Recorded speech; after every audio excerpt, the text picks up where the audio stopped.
आप देख रहे हैं हमारा सेगमेंट डॉग टॉक और आज बात करेंगे नौज़ायदा बच्चों की। आपने ये देखा होगा कि फ़लस्तीन के हवाले से मुख्तलिफ़ रिपोर्ट्स आ रही हैं, बच्चों के ख़िलाफ़ जो मज़ालिम हैं उसकी ख़बरें आप तक पहुंचती हैं, लेकिन बिलख़ुसूस जब हॉस्पिटल्स पे हमले हुए तो कई बच्चे जिनको इजिप्ट में वो एज़ अ रेफ्यूजी जा रहे थे तो उसमें प्री मैच्योर बेबीज़ भी थे। और ये जो छोटे बच्चे होते हैं इनको इंतहाई निगहदाश्त की ज़रूरत है, यानी इनको इनक्यूबेटर्स में रखा जाता है so that they can be taken care of, और वो आहिस्ता आहिस्ता उनकी उतनी डेवलपमेंट हो सके कि वो इस आज़ाद फ़िज़ा में, इस दुनिया में सांस ले सकें और उनके तमाम फंक्शंस प्रॉपर्ली चल रहे हों। लेकिन इससे भी एक जहन में सवाल आता है कि प्री मैच्योर बर्थ्स इतनी ज़्यादा फ्रीक्वेंसी से क्यों होने लगी हैं। यानी आप जितना भी देखें अक्सर इन ख़वातीन आपको ये अपना एक्सपीरियंस शेयर करती हुई नज़र आती हैं कि द बेबी इज़ अ प्रीमी।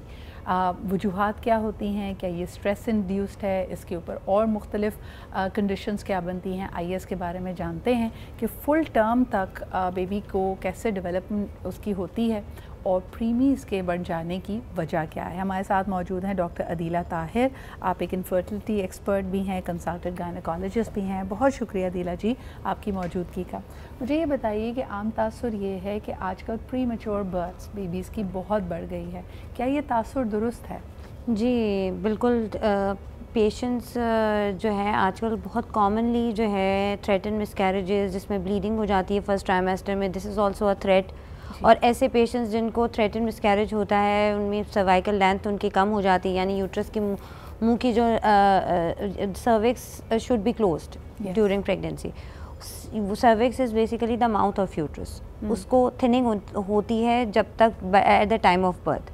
वो थिनिंग जो है बिफोर 37 वीक्स होना स्टार्ट हो जाती है। द मोस्ट इम्पॉर्टेंट कॉज जो प्री टर्म प्रेगनेंसी का होता है वो इन्फेक्शन होता है। ओके ठीक है, इन्फेक्शन होता है। इन्फेक्शन जो पेशेंट्स जिनको कंटिन्यूस वजाइनल डिस्चार्ज की शिकायत होती है या वो न्यूट्रिशनली बहुत डिप्राइव्ड हैं, एनीमिक हैं, लो सोशो इकोनॉमिक क्लास से बिलोंग करती हैं, या स्ट्रेस इंड्यूस्ड भी अब कहने लगे हैं कि stress induced is also the cause of preterm birth. और autoimmune disease of course, diabetes, hypertension. Sometimes ये होता है, देखें दो तरह के प्री टर्म होते हैं, एक तो स्पॉन्टेनियस हो गया कि पेशेंट फ़ौरन ही प्री टर्म में खुद ही चली गई लेबर पेन्स के साथ, और एक आइट्रोजेनिक प्री टर्म कहते हैं कि जिसमें हमें प्री टर्म डिलीवरी करानी पड़ती है। वो स्पेशली कॉमन होता है इन जेस्टेशनल हाइपरटेंशन, जैसे ब्लड प्रेशर का problem is very common nowadays, क्योंकि gestational hypertension is basically genetic, मतलब genetic and first pregnancy both risk factors जो होते हैं वो प्रीटर्म लेबर कॉज कर सकते हैं। तो हाइपरटेंशन में ये होता है कि अगर ग्रोथ रिस्ट्रिक्शन हो रही है और बच्चे की अपनी खुराक कम हो रही है, उसकी ब्लड सप्लाई कॉम्प्रोमाइज्ड है, तो उसमें फिर हमें आइट्रोजेनिक यानी अपनी मर्ज़ी से प्रीटर्म बर्थ करवा दें ताकि उसको प्रॉपर केयर दुनिया में मिल सके। अच्छा अदीला जी, मुझे ये बताइए कि इसके बारे में कुछ लोगों के ख़ास मिथ्स हैं या कंसेप्शंस हैं, तो मैं चाहती थी कि अगर ये गलत एक सोच है तो उसको दुरुस्त भी किया जाए। लोगों का ख्याल ये होता है कि अगर preemie births 7th month of pregnancy में होती हैं तो बच्चे के सर्वाइवल चांसेस फिर भी ज़्यादा हैं। 8th month is suppose to be very critical, कि उसमें होने वाली premature delivery can be very risky. आप ज़रा बताइएगा कि प्रीमीज़ का जो सर्वाइवल रेट है, उनकी जो निगहदाश्त है, उसमें क्या परसेंटेज है जो सर्वाइव कर पाती है या जिनकी कोई कॉम्प्लिकेशंस नहीं होती? बेसिकली जो प्री टर्म बर्थ स्टार्ट होती है फ्रॉम 24 ऑनवर्ड्स, 24 से 37 तक हम कहते हैं कि ये प्री टर्म बर्थ हुई है। अब 24 से 28 पाकिस्तान में तो बहुत ही कम, मतलब बहुत इट्स वेरी डिफ़िकल्ट कि बच्चा जो है सरवाइव कर सके। और उसमें इम्पॉर्टेंट बात होती है what is the weight of the baby. Ultrasound में जो हमें वेट आया है, if it is more than 1 kg तो सर्वाइवल कुछ बेहतर हो जाता है। 28 से 32 पे ग्रे जोन होता है। समटाइम्स अगर कॉम्प्रोमाइज इन्वायरमेंट में बच्चा है, मदर की प्रॉपर उसको ग्रो, हम उसको थोड़ा टाइम दें, उसको थोड़े न्यूट्रिशनली इम्प्रूव करें, बेड रेस्ट कराएं, और टोकोलाइटिक्स होते हैं जिसमें डेकाड्रॉन हम एक इंजेक्शन होते हैं, स्टीरॉयड के इंजेक्शन होते हैं जिससे बच्चे की लंग मैच्योरिटी होती है। ब्रेन मैच्योरिटी के लिए आजकल एक ड्रिप्स लगाई जाती हैं, वो अगर लगाने के बाद उतना टाइम आपको मिल जाता है तो 28 से 32 में कुछ बेहतरी आ सकती है। और वो NICU में पाकिस्तान में एटलीस्ट उनका सर्वाइवल है।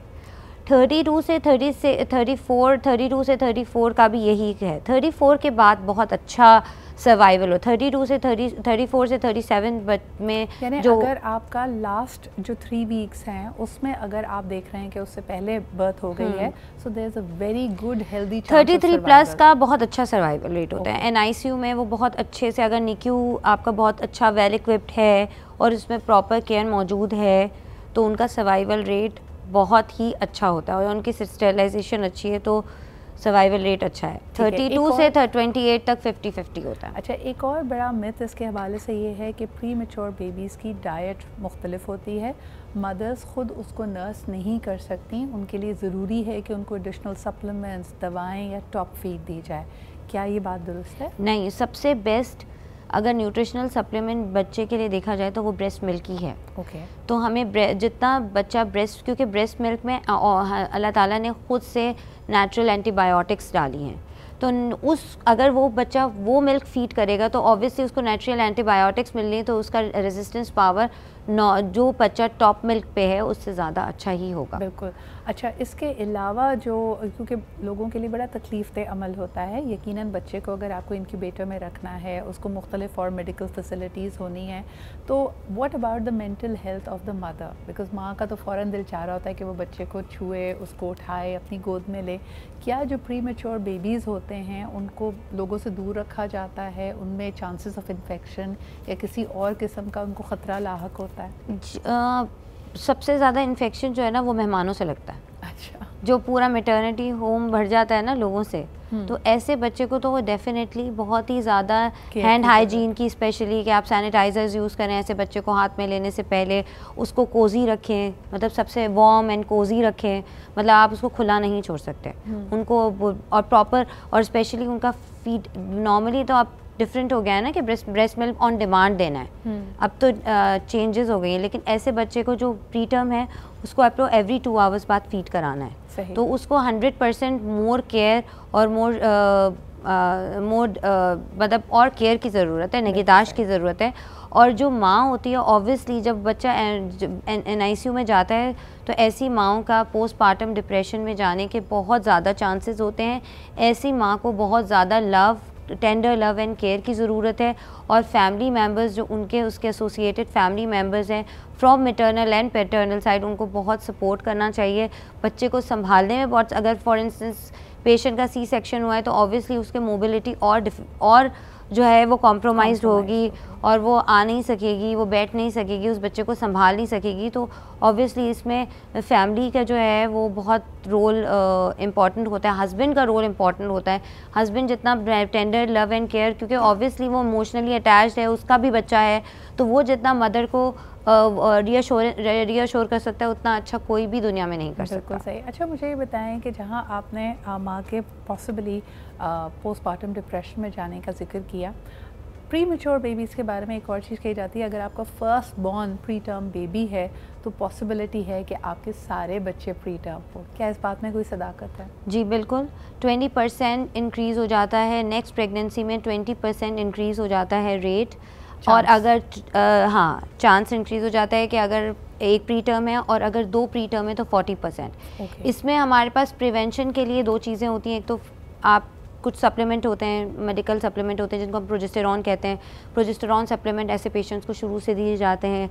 फिर इनकी वो मैंने सर्वाइकल लेंथ का कहा कि यूट्रस की माउथ की मेजरमेंट देखी जाती है, अगर वो कम हो रही है और पेशेंट की पहले प्री टर्म बर्थ है तो सर्विक्स पे फिर स्टिच लगता है। तो वो स्टिच लगाने से 50% chances of pre term next pregnancy में कम हो जाता है। तो सर्वाइकल सर्कलाज के बारे में भी बहुत मिथ्स है कि ये नहीं लगाना चाहिए, ये बहुत नुकसानदेह होता है, मरीज़ का ऑपरेशन होता है, ऐसी कोई बात नहीं है। हम सर्वाइकल स्टिच जो है 36 वीक्स पे ओपन कर देते हैं, उसके बाद पेशेंट नॉर्मल डिलीवरी का ट्रायल ले सकती है। ज़रूरी नहीं है कि आप नेक्स्ट, अगर पहला प्री टर्म बर्थ हो तो दूसरा C-सेक्शन ही होगा, दूसरा प्री टर्म बर्थ में हम उसको प्रोलॉन्ग कर सकते हैं प्रेगनेंसी विद सर्वाइकल स्टिच, और 36 वीक्स पे हम वो स्टिच रिमूव कर देते हैं और पेशेंट नेचुरल, जैसे नेचुरल लेबर होता है उसमें जाके नॉर्मल डिलीवर कर सकते हैं। अच्छा, इसमें कोई जेंडर डिफरेंस आपने देखा है? कई दफ़ा ये भी लोगों के जहनों में होता है कि girls are meant to be survivors, या लड़का जो होता है वो ज़्यादा सर्वाइवल इंस्टिंक्ट के साथ होता है, स्टर्डी होता है। प्री टर्म बेबीज़ जो होते हैं उसमें क्या आपकी प्रैक्टिस में आपने नोटिस किया है कि गर्ल्स या बॉयज़, यानी बेबी गर्ल हो या बेबी बॉय हो, सर्वाइवल और वो एक बहुत ही एक्स्ट्रा ऑर्डिनरी सिचुएशन होती है, यानी वो वक्त कायनात ने, कुदरत ने आपका वूम में रहने का बनाया, but you are outside in the cold harsh world, survival किसका बेहतर होता है, लड़की या वैसे अगर जेंडर का देखा जाए तो स्टडीज़ ये कहती हैं कि जो फीमेल जेंडर है वो उनमें सर्वाइवल रेट ज़्यादा अच्छा होता है क्योंकि उनका स्ट्रॉन्गर सेक्स होता है। दे हैव XX और XY जो होता है वीकर सेक्स होता है, तो उसमें ऐसा होता है। लेकिन ये भी जो है ना प्रूवन फैक्ट नहीं है। हाँ, प्रूवन फैक्ट नहीं है, बट स्टडीज सजेस्ट के, हाँ सम स्टडीज सजेस्ट के होता है कि फीमेल जो होती है, फीमेल जेंडर जो होता है। I find it very cute कि आप अक्सर देखें कि उन फैमिलीज़ जहाँ प्रीमीज़ हैं, एक तो वो बहुत ज़्यादा लाड प्यार होता है उन बच्चों का, क्योंकि एवरीबडी वो एक नन्ही सी जान दुनिया में होती है, उससे बहुत सारी उम्मीदें वाबस्ता हैं। और साथ साथ जब ये बच्चा फिर फाइनली आप देखते हैं कि इतनी प्रीमी बेबी ऑब्वियसली नॉर्मल बेबी से भी छोटा बेबी होता है और उसकी डेवलपमेंट अभी आहिस्ता आहिस्ता हो रही होती है, जब वो अल्हम्दुलिल्लाह सेहत पकड़ लेता है और हशाश बशाश आपके सामने होता है, people usually call them to be miracle babies. So thank you so much doctor Adeela for being here with us for such important information. घबराएं नहीं, अल्लाह ताला हमेशा आप पे जिस किस्म की आजमाइश डालता है उसको सहने की सकत भी देता है। बहुत सारी ख़वातीन या ख़ानदान प्री मेच्योर बेबीज़ या प्री टर्म बेबीज़ के नाम से, उसके ज़िक्र से घबरा जाते हैं। अल्लाह ताला ने आपको इतना फोकस, इतनी कॉन्सेंट्रेशन दी है, आपके पास एक अच्छा कंसल्टेंट, एक अच्छा डॉक्टर, पैरामेडिक अगर हो तो आप किसी भी सिचुएशन को फेस कर सकते हैं।